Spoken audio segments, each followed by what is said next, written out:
स्वागत है आप सभी का हमारे टीजीडी यूट्यूब चैनल में। मैं गुंजा सर आप सबका बहुत बहुत स्वागत करता हूँ। आज हम लोग पढ़ रहे हैं भारत का भूगोल। अभी देखिए बहुत सी बहाली आई हुई है जिसके लेके बहुत से बच्चे परेशान हैं। तो मैं आपको बता दूं, आप हमारे चैनल से जुड़ के बहुत सा लाभ उठा सकते हैं। हमारे चैनल पर आए, प्ले लिस्ट में जाए, बहुत सी वीडियो आपको हम पढ़ाएं, बहुत सी चीज़ आपको पढ़ाएं।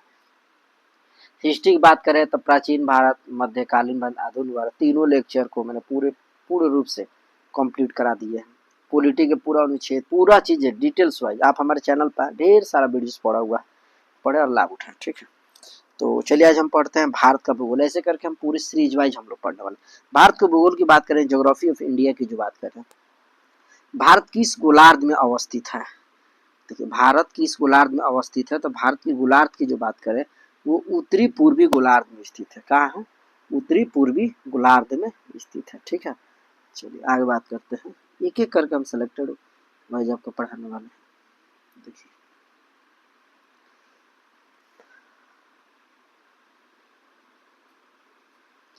क्षेत्रफल की दृष्टि है ना, क्षेत्रफल की दृष्टि से भारत का विश्व में कौन सा स्थान है? क्षेत्रफल की दृष्टि से भारत का विश्व में 7वां स्थान। कितना? क्षेत्रफल की दृष्टि से हम लोग का स्थान कितना? 7वां। और जनसंख्या की दृष्टि से भारत का विश्व में जनसंख्या की दृष्टि से दूसरा नंबर स्थान। पहला स्थान पर चीन है। कौन है? चीन। चलिए, भारतीय भूभाग का विस्तार पूर्व से पश्चिम कितना है? यानी कि पूर्व से पश्चिम जो भारत का जो विस्तार है, क्षेत्रफल है, पूर्व से पश्चिम की कितना किलोमीटर है? तो 2933 किलोमीटर, तथा उत्तर से दक्षिण की ओर देखा जाए तो 3234 यानी कि 3214 किलोमीटर है। भारत का क्षेत्रफल विश्व कुल कितना क्षेत्रफल, कुल क्षेत्रफल का कितना भाग है? तो 2.4%। कितना है जी? 2.4। ये माइनस नहीं है, याद रखिए नहीं, कितना बच्चा कहेगा माइनस। तो 2.4% का है भारत के क्षेत्र, विश्व के क्षेत्रफल से है। भारत का अक्षांशीय विस्तार क्या है? भारत का अक्षांशीय विस्तार क्या है? तो याद रखिएगा 8.8 डिग्री 4 मिनट। देखिए ये एक डैश बना है ना, जो 4 के ऊपर एक बना है ऐसे, तो ये मिनट हो गया, और वही डबल रहता ना तो वो सेकेंड हो जाता। ठीक है, तो 4 डिग्री 8 डिग्री 4 मिनट उत्तरी अक्षांश से 37 डिग्री 6 मिनट उत्तरी अक्षांश के मध्य है। देशांतर रेखाएं क्या निर्धारित करती है? समय और अवस्थित को। क्या निर्धारित करती हैं? समय और अवस्थित को। ठीक है, चलिए भारतीय मानक समय रेखा 82.5 डिग्री यानी 82.1/2 डिग्री 5 राज्य से होकर गुजरती है। पांचों राज्य की बात करें तो उत्तर प्रदेश है ना, मध्य प्रदेश, छत्तीसगढ़, उड़ीसा और आंध्र प्रदेश से। सवाल पूछ सकता है कि भारतीय मानक समय कितने राज्यों से होकर गुजरती है? तो 5 राज्य, पांचों का है ना, पांचों की बात करते हैं। चलिए आगे बात करते हैं। चलिए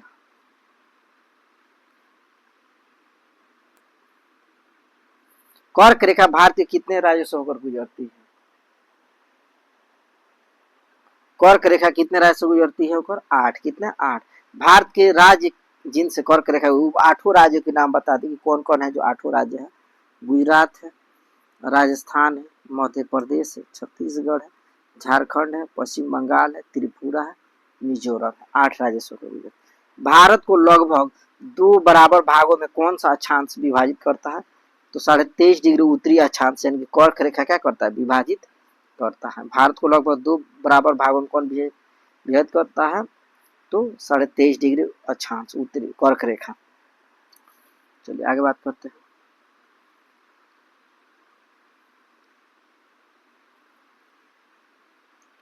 भारत के सबसे पश्चिमी बिंदु गौर माता गुजरात तथा पूर्वी बिंदु किबुथु अरुणाचल प्रदेश के मध्य सूर्योदय और सूर्यास्त में लगभग कितने घंटे का अंतर होता है? तो 2 घंटे का अंतर। कितना होता है? 2 घंटे का अंतर होता है। भारतीय मानक समय रेखा 82.5 डिग्री किस शहर से होकर गुजरती है? तो प्रयागराज के निकट मिर्जापुर से। भारतीय मानक समय रेखा जो 82.5 डिग्री किस शहर से होकर गुजरती है? प्रयागराज के निकट मिर्जापुर से गुजरती है। चलिए आगे बात करते हैं। भारतीय मानक समय यानी IST, इंडियन स्टैंडर्ड टाइम जिसे बोलते हैं, है ना, ग्रीनविच माध्य समय GMT ग्रीनविच समय यानी कि ग्रीनविच मीडियम टाइम कि कितने घंटे का अंतर होता है? तो 5.5 घंटे का अंतर होता है। कितना था? 5.5 घंटे का अंतर होता है, याद रखिए। चलिए आगे बात करते हैं।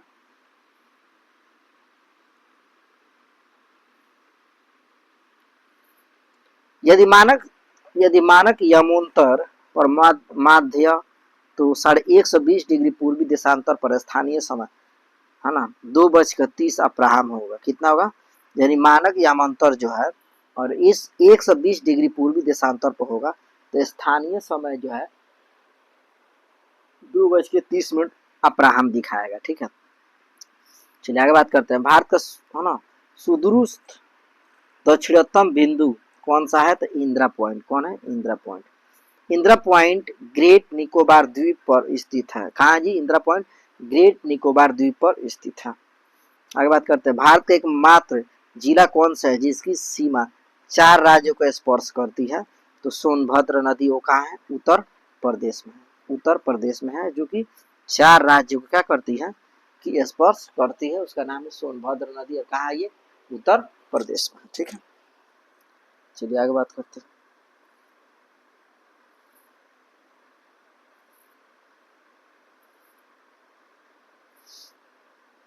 चलिए, दादरा और नगर हवेली तथा दमन द्वीप का विलय।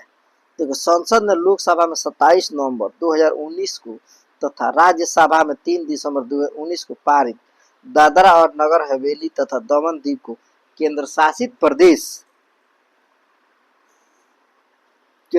प्रदेश का विलय किया। विधेयक 2019 के माध्यम से उपयुक्त दोनों केंद्र शासित प्रदेश का विलय कर दिया गया। ठीक है, क्या जोड़ दिया गया? बना दिया गया केंद्र शासित प्रदेश। याद रखिए। यह पुनर्गठन 26 जनवरी 2020 से प्रभावी है। अब नए केंद्र शासित प्रदेश का नाम दादरा और नगर हवेली तथा दमन द्वीप होगा और इसकी राजधानी दमन होगी। क्या होगी? राजधानी दमन होगी। चलिए आगे बात करते हैं। देश के चतुर्थिक अंतिम सीमा बिंदु। देखो, उत्तरतम की बात हो रही है तो इंदिरा कॉल लद्दाख में। दक्षिण की बात की जाए, उत्तर में इंदिरा कॉल, दक्षिण में Indira Point in Great Nicobar, पश्चिम में गौर माता या गुहार मोती, पूर्वी में किबुथु अरुणाचल प्रदेश और मुख्य बिंदु का दक्षिण बिंदु कन्याकुमारी 8 डिग्री 4 मिनट उत्तरी अक्षांश। ठीक है, हिमालय के प्रमुख पर्वत श्रेणियों का उत्तर से दक्षिण क्रम है: काराकोरम, लद्दाख, जास्कर, पीरपंजाल, शिवालिक।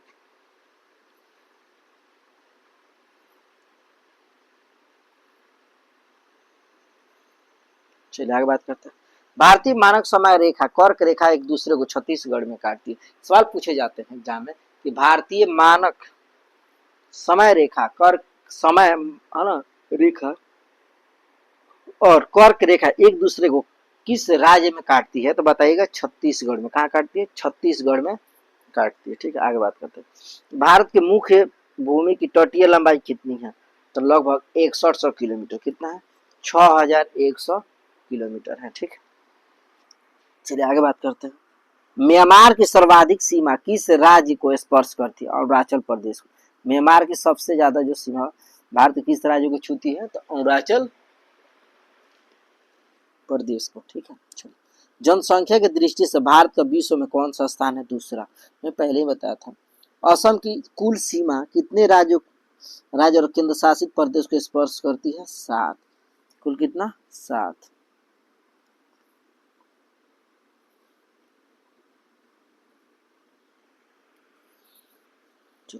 रॉस द्वीप, नील द्वीप और हैवलॉक द्वीप का परिवर्तित नाम क्या है? तो नेताजी सुभाष चंद्र बोस द्वीप, शहीद द्वीप और स्वराज द्वीप। भारत किस जल संधि द्वारा श्रीलंका से अलग हुआ था? तो पाक, है ना, जल मंडरू मध्य, जल मंडरू मध्य। भारत की जल संधि द्वारा श्रीलंका से अलग हुआ था? तो पाक जल मंडरू मध्य। चलिए आगे बात करते हैं। भारत का कौन सा राज्य 3 ओर से बांग्लादेश की सीमा से घिरा हुआ है? त्रिपुरा। कौन सा? त्रिपुरा, जो 3 से घिरा हुआ। चलिए,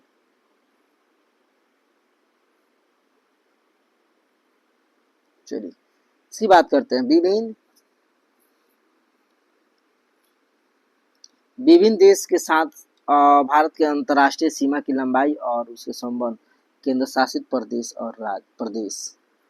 चलिए बांग्लादेश की बात करें तो सीमा रेखा रेड क्लिफ रेखा है ना। भारत रेखा का नाम क्या है, भारत के साथ जुड़ा उसका रेड क्लिफ। कितना लंबाई, 4096.7 किलोमीटर। भारत और चीन की सीमा रेखा का नाम मैकमोहन रेखा। इसकी सीमा रेखा की लंबाई 3488 किलोमीटर। पाकिस्तान की बात हो रही है, रेड क्लिफ रेखा। भारत और पाकिस्तान की सीमा रेखा का नाम रेड क्लिफ, 3323 किलोमीटर सीमा रेखा की लंबाई। नेपाल की बात की जाए तो रेड क्लिफ रेखा नेपाल की है ना, 1751। म्यांमार 1643, भूटान 1699, अफगानिस्तान 106। और अफगानिस्तान और भारत की सीमा रेखा का नाम डूरंड रेखा, जो कितना है 106 किलोमीटर।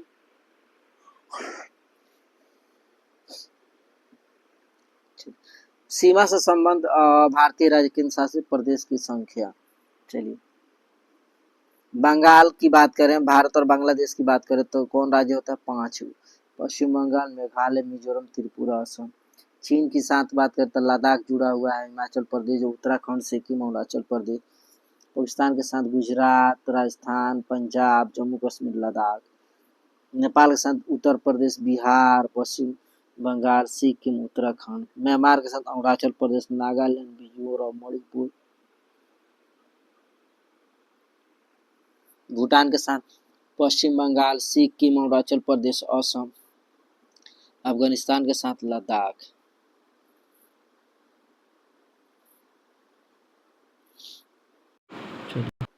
मैकमोहन रेखा की बात करते हैं। अंग्रेज के शासन के दौरान भारत और चीन के मध्य उत्तर पूर्व में यह सीमा रेखा 27 अप्रैल 1914 को निर्धारित की गई थी, जिसे मैकमोहन रेखा कहा गया है। क्या नाम रखा गया था, मैकमोहन। 27 अप्रैल 1914 को निर्धारित की गई थी। इसका नामकरण सर हेनरी मैकमोहन के नाम पर दिया गया।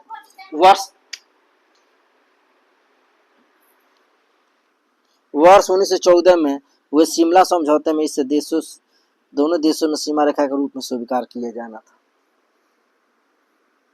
रेड क्लिफ रेखा की बात, विभाजन के पश्चात 27 अगस्त 1947 को भारत और पाकिस्तान के मध्य निर्धारित की गई सीमा रेड क्लिफ रेखा के नाम से जानी जाती है। इस रेखा का निर्धारण बॉर्डर कमीशन द्वारा किया गया था और इस कमीशन का अध्यक्ष पर सर सिरिल रेड क्लिफ थे। इन्हीं के नाम पर सीमा का नाम रेड क्लिफ रखा गया था। ठीक है। काराकोरम श्रेणी को उच्च एशिया के रीढ़ के नाम से भी जाना जाता है। चलिए आगे बात करते हैं।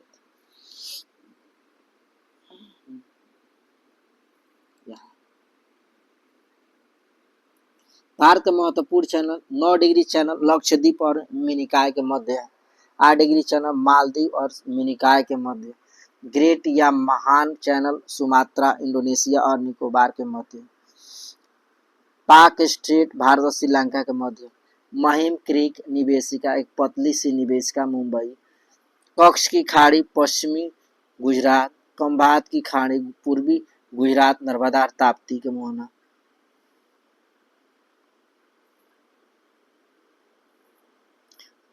लक्षद्वीप और मालासार के तट। मन्नार की खाड़ी दक्षिण पश्चिम तमिलनाडु और श्रीलंका के मध्य। कोको स्ट्रेट कोको द्वीप म्यांमार और उत्तरी अंडमान के मध्य। डंकन पास दक्षिणी अंडमान और लघु अंडमान के मध्य। 10 डिग्री चैनल अंडमान और निकोबार के मध्य। ठीक है, चलिए आगे बात करते हैं। चलिए भारत में एक दृष्टि की बात करें तो भारत में किसमें क्या है। देखिए भारत एक देश है, अन्य नाम आर्यावर्त। भारत के नाम अन्य नाम जो है याद रखिएगा, भारत के अन्य नाम आर्यावर्त भारत को बोलते हैं। जम्बू द्वीप कहते हैं, भारत वर्ष कहते हैं, हिंदुस्तान कहते हैं, इंडिया कहते हैं। जो 1 2 3 4 5 नाम है जो भारत का नाम है, याद रखिए। इंडिया 6 देखिए, आर्यावर्त, जम्बू द्वीप 2 भारतवर्ष 3 हिंदुस्तान 4 इंडिया 5 भारत 6 नाम है भारत का नाम है, याद रखिएगा, है ना। भारत के 6 नाम। राजधानी नई दिल्ली 1912 में। भौगोलिक स्थिति उत्तरी गोलार्ध में अवस्थित है। अक्षांशीय विस्तार 8 डिग्री 4 मिनट उत्तरी अक्षांश, 37 डिग्री 6 मिनट उत्तरी अक्षांश। देशांतरी विस्तार 68 डिग्री 7 मिनट पूर्वी देशांश से 97 डिग्री 25 मिनट पूर्वी देशांतर है। ज्यामितीय आकार कैसा है भारत का? चतुष्कोणीय है।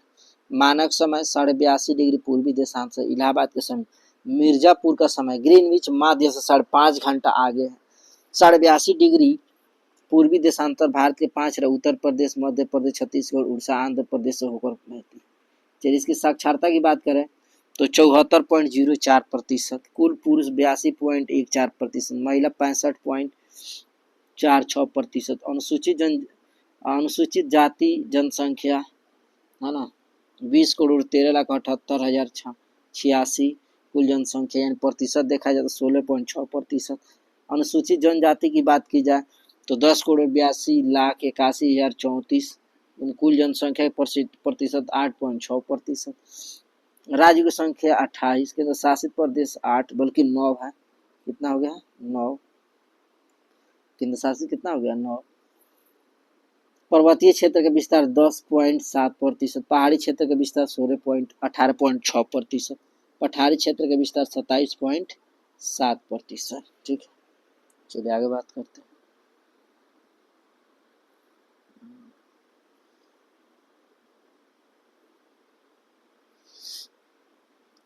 भौगोलिक विस्तार लंबाई उत्तर से दक्षिण 32.214 किलोमीटर, चौड़ाई पूर्व से पश्चिम 2933 किलोमीटर, स्थलीय सीमा 15,106.7 किलोमीटर, जलीय सीमा 7,516.6 किलोमीटर, प्रादेशिक जल सीमा का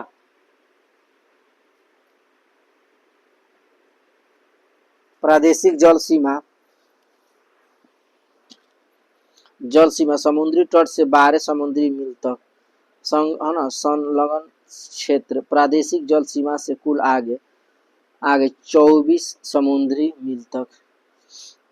अन्य आर्थिक क्षेत्र संलग्न क्षेत्र से आगे 200 समुद्री मील तक। जलवायु मानसूनी जलवायु, क्षेत्रफल 32,87,263 वर्ग किलोमीटर है। विश्व कुल क्षेत्रफल का प्रतिशत 2.4% है। क्षेत्रफल विश्व में 7वां स्थान है। कुल जनसंख्या की बात करें तो 1,08,54,997, जो कि आपको बता दें इस समय लगभग 140 करोड़ लोग हो गए होंगे, लगभग ज्यादा होंगे इस बात की बात करें। चलिए इधर बात करें। मैदानी क्षेत्र 43%। कर्क रेखा पर स्थित 8 राज्य गुजरात, राजस्थान, मध्य प्रदेश, छत्तीसगढ़, झारखंड, पश्चिम बंगाल, त्रिपुरा और मिजोरम। समय रेखा IST पर स्थित 5 राज्य उत्तर प्रदेश, मध्य प्रदेश, छत्तीसगढ़, उड़ीसा और आंध्र प्रदेश। अंतर्राष्ट्रीय सीमा से संलग्न राज्य केंद्र शासित प्रदेश 18 गो। तेल शोधनशालाओं की संख्या 23। राष्ट्रीय राजमार्ग की संख्या 599। बड़े बंदरगाह की संख्या 13। राष्ट्रीय पशु बाघ, वैज्ञानिक नाम पैंथेरा टाइग्रिस पशु का नाम है, बाघ का नाम।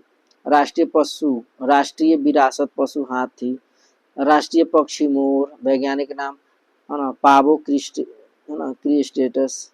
राष्ट्रीय वृक्ष बरगद, वैज्ञानिक नाम फाइकस। तो इसको और ऊपर कर देते हैं, फाइनली ऊपर करते हैं।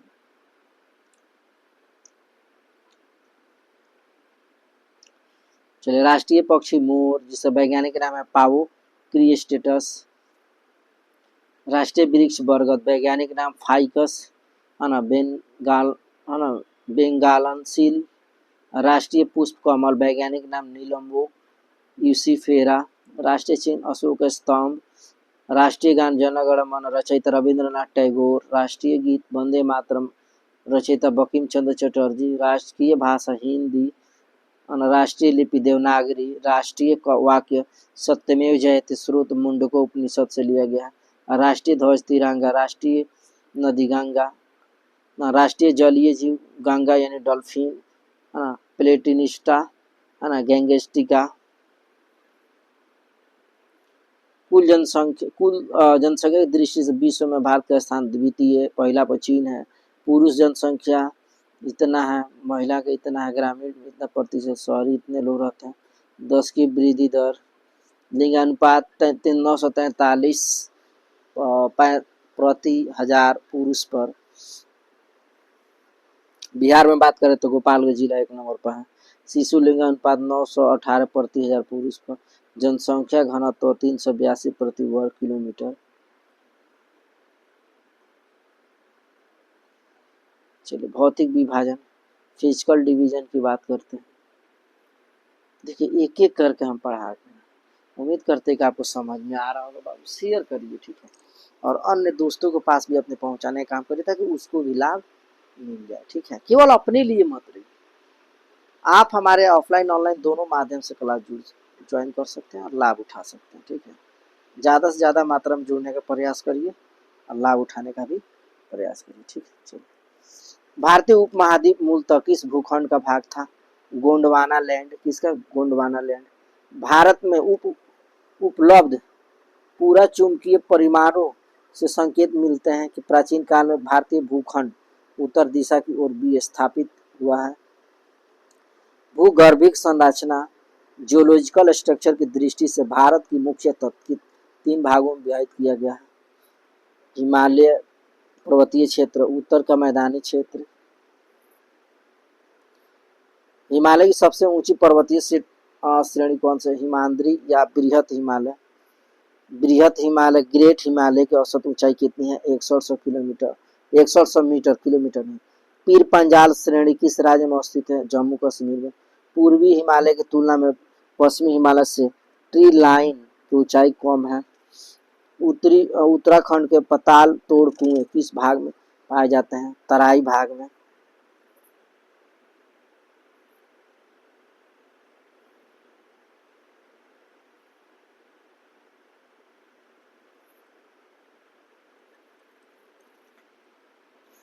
अक्साई चीन किस क्षेत्र का नाम है? लद्दाख। पश्चिमी हिमालय प्रदेश के मुख्य प्राकृतिक संसाधन क्या है? वन।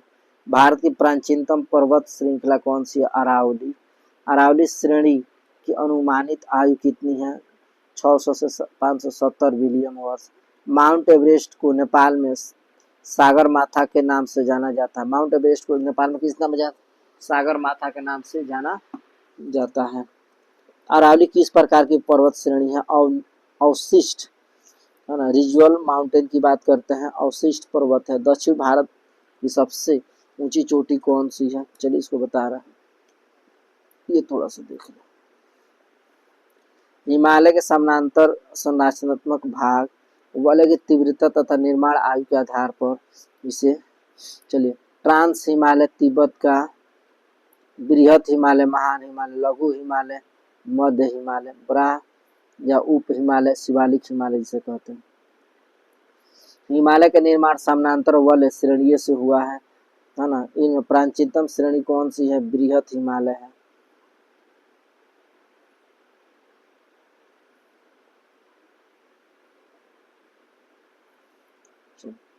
उत्तर भारत में उप हिमालय क्षेत्र के सहारे विस्तारित समतल मैदान को क्या कहा जाता है? भाबर। दक्षिण भारत की सबसे ऊंची चोटी कौन सी है? अनाई मुडी, 26 से 2695 मीटर, केरल में है। हिमालय का पर्वत परिधीय प्रदेश कौन सा? शिवालिक। नीलगिरी पर्वतमाला का विस्तार किस राज्य में है? तमिलनाडु और केरल में।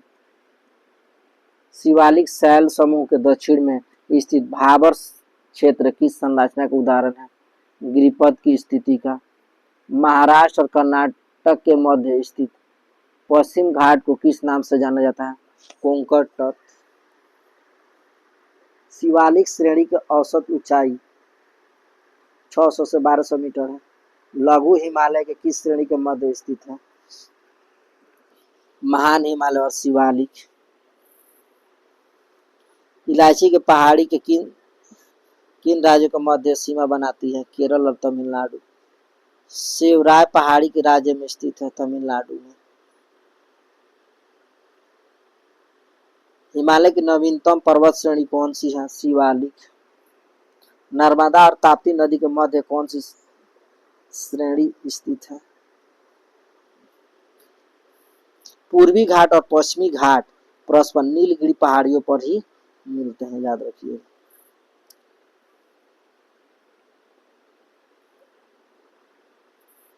चलिए, नर्मदा और ताप्ती नदी के मध्य कौन सी पर्वत श्रेणी में सतपूर्ण? भारत की सर्वोच्च पर्वत चोटी कौन सी है? K2 यानी गार्डविन आस्टिन, 8,611 मीटर ऊंचा है। विश्व की सर्वाधिक तीव्र ढाल और ढाल वाली चोटी राकापोसी यानी लद्दाख श्रेणी में स्थित है। चलिए आगे बात करते हैं।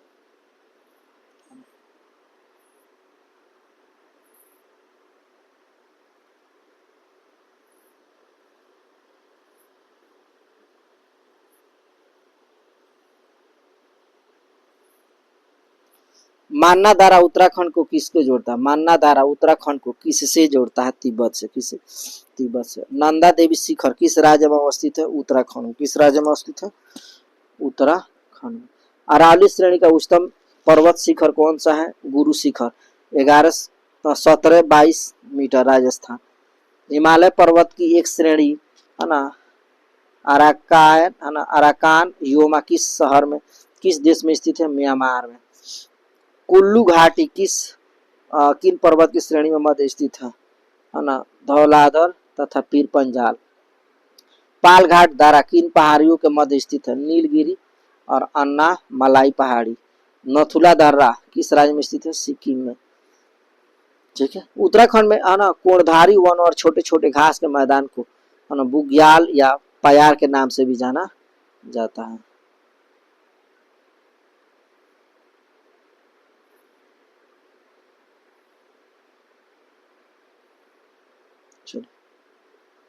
लिपू लेख, माना और नीति दर्रा कहाँ स्थित है? उत्तराखंड में। कहाँ स्थित है? उत्तराखंड। रोहतांग दर्रा किस राज्य में स्थित है? हिमाचल प्रदेश में। पूर्वी हिमालय में औसत हिम रेखा 3500 मीटर तथा पश्चिम हिमालय में 2500 मीटर ऊंचाई पर पाई जाती है। भारत का सबसे बड़ा हिमनद कौन सा है? तो सियाचिन, लद्दाख। चौराबाड़ी ग्लेशियर कहाँ स्थित है? केदारनाथ मंदिर के उत्तर में, उत्तराखंड। मेघालय का पठार किसका भाग है? प्रायद्वीपीय भारत का। भारत के प्रायद्वीपीय पर्वत किस काल में निर्मित हुए? पैलेजोइक महाकल्प में। अंडमान और निकोबार द्वीप समूह स्थित है बंगाल की खाड़ी में। कहाँ स्थित है? बंगाल की खाड़ी। अंडमान निकोबार द्वीप समूह में द्वीपों की संख्या कितनी है? 572। 10 डिग्री चैनल किन दो द्वीपों को अलग करता है अंडमान को निकोबार द्वीप से? बैरन द्वीप अवस्थित है बंगाल की खाड़ी में। श्रीहरिकोटा द्वीप कहाँ अवस्थित है? पुलकित झील के समीप। राम सेतु कहाँ से प्रारंभ होता है ना? धनुषकोडी से। धनुषकोडी से। लक्षद्वीप कहाँ अवस्थित है? अरब सागर में। भारत के कौन सा द्वीप समूह प्रवाल निर्मित करता है? लक्षद्वीप। चलिए आगे बात करते हैं।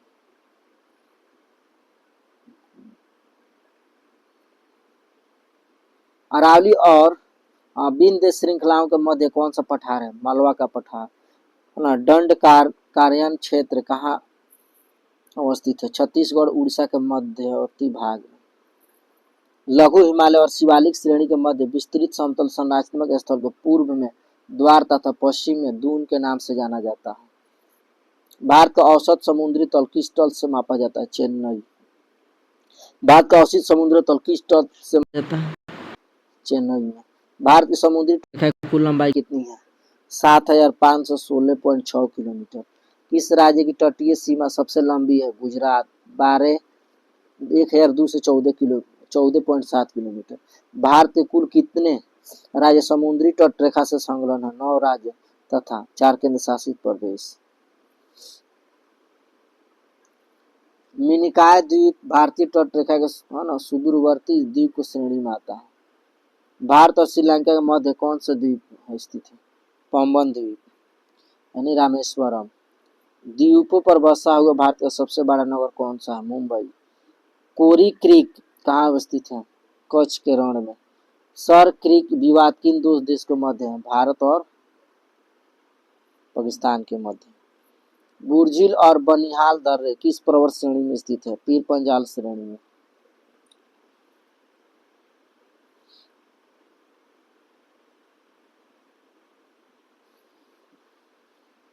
भारत के कितने राज्य समुद्री तट रेखा को संलग्न करता है? 9। 4 केंद्र शासित प्रदेश है। भारत के केंद्र शासित प्रदेश की जो बात की जाए, है ना, 9 की बात की जाए, जो जोड़ता है 9 4 13।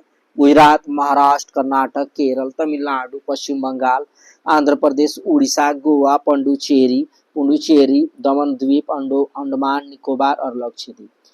प्राचीन भारतीय इतिहास भूगोल में है ना, रत्नाकर नाम किसका सूचक था? हिंद महासागर।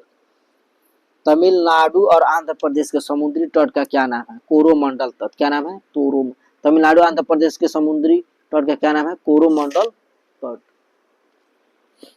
कन्याकुमारी को किस नाम से जाना है? अन्य नाम से? Cape Comorin. क्या नाम है? Cap Comorin.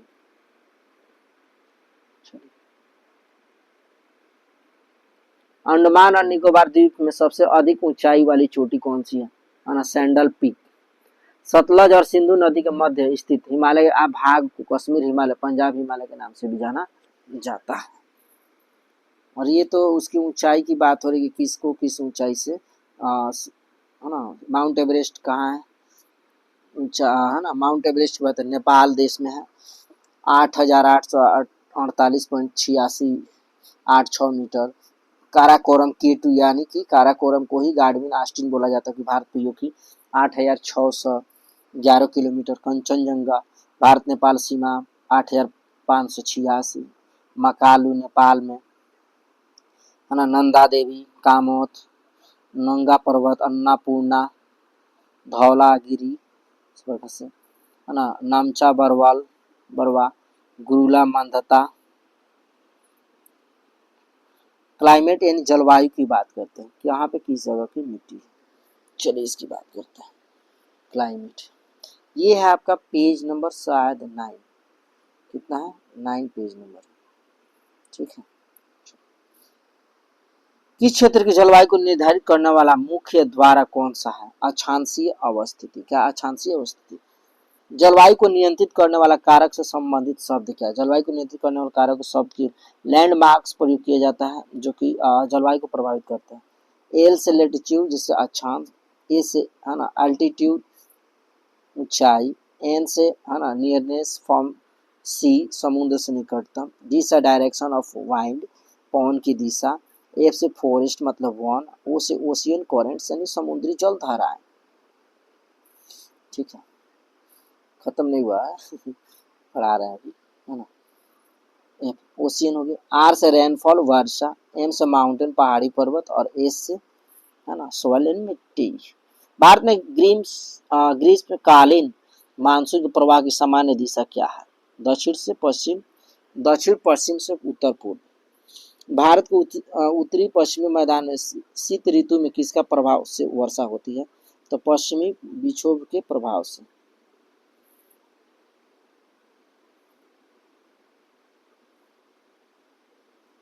भारत के किन राज्यों में शरद ऋतु में वर्षा होती है? तो पंजाब और तमिलनाडु।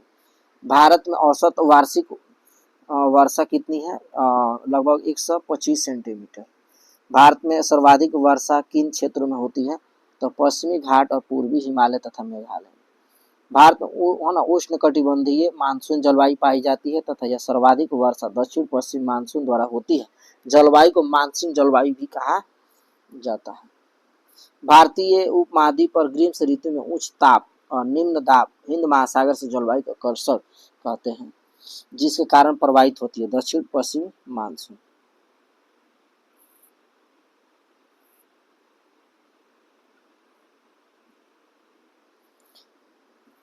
पश्चिम बंगाल और असम में ग्रीष्म ऋतु में चलने वाली पवनों की स्थानीय भाषा में क्या कहते हैं? काल वैशाखी और चाय वर्ष। भारत में सबसे कम वर्षा वाला स्थान कौन सा है? लेह। कोपेन ने वर्ष 1918 में विश्व की जलवायु को कितने वर्गों में विभाजित किया था? 5। कितना? 5। ठीक है, चलिए आगे बात करते हैं। जलवायु निर्धारण का आधार वार्षिक और मानसिक औसतों तापमान क्या है? वार्षिक और मानसिक वर्षा वनस्पति।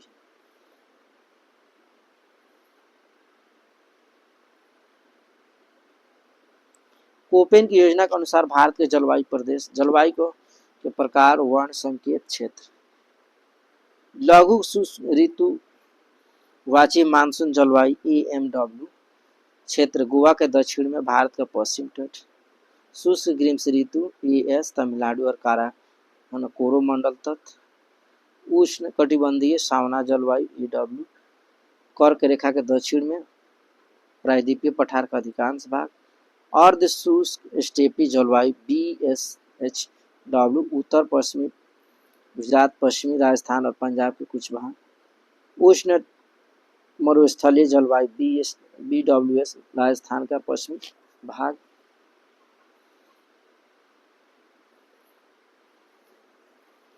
ठीक है। व्यापारिक पवन के ट्रेंड्स वाइंड की जो बात करते हैं ना, अरे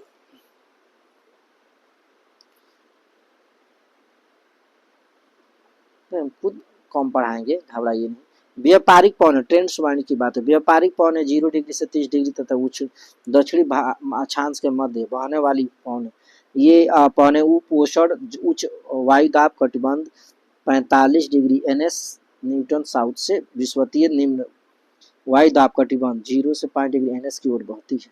उत्तरी गोलार्ध में इन्हें पूर्व उत्तर पूर्व व्यापारिक पवने तो दक्षिण गोलार्ध में दक्षिण पूर्व व्यापारिक पवने भी कहा जाता है। लू उत्तरी मैदान में पंजाब से बिहार तक चलने वाली शुष्क पीड़ादायक पवने भी होती है। तो इस प्रकार से इसको यहीं पर रहने देते हैं, ठीक है। फिर पढ़ते हैं नेक्स्ट वीडियो में अगला, क्योंकि ज़्यादा हम पढ़ा दे रहे हैं तो ज़्यादा बच्चे पढ़ नहीं पा रहे हैं, इसीलिए हम सोच रहे कम कम करके पढ़ाएं तो उसको 1-2 और लेक्चर में इसको कंप्लीट कर देंगे, ठीक है। तो उम्मीद करते हैं आपको समझ में आया होगा और लगा होगा आपके लिए उपयोगी है। तो हमारे चैनल को ढेर सारा प्यार दीजिए, सपोर्ट करिए और लाइक कमेंट सब्सक्राइब करिए और आगे बढ़ाने का काम करिए। तो फिर मिलता है नेक्स्ट वीडियो में, तब तक के लिए बाय बाय, जय हिंद, जय भारत।